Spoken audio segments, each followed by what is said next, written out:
Okay, I'm out here working on another Dodge. This is a 2000 Intrepid, and I'm replacing the alternator. So you have to take all this stuff off in front of this car. As you can see, I took everything off. This front clip, just to get access to this. Then I had to pull this radiator off. You probably can get by without taking this radiator off if you can take off this idler pulley nut here. But in order to do that, you got to pull this off.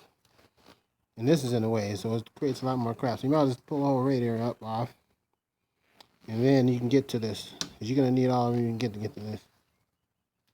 So I'm going to end up replacing this radiator also. I have a new alternator right here.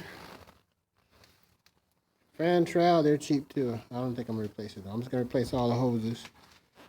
And get a new radiator. I think these radiators are probably like 35, 40 bucks.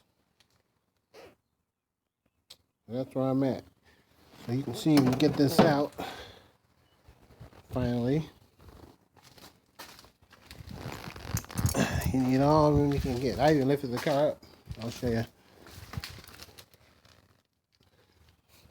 So yeah, I thought it was going to be easy. Just take this clip off, and it'll come out.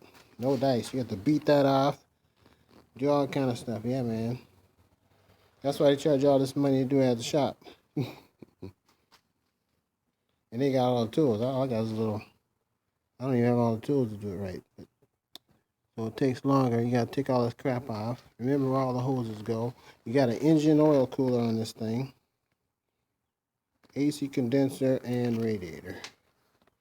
This actually this may be a transmission cooler. I have to look it up. Let's see. I'm leaning towards the transmission cooler. There you go. Take the belt off this side. Alright, let's get these bolts on.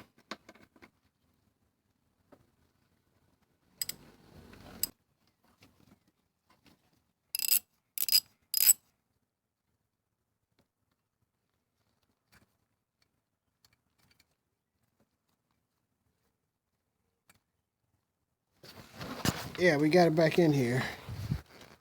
So it went in a lot easier now that I took this radiator off.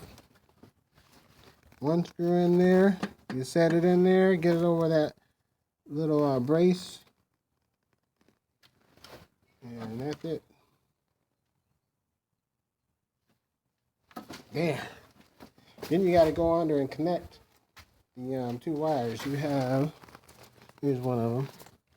One power wire, and you have a ground wire. Under there you have to get to connect to the bottom of it.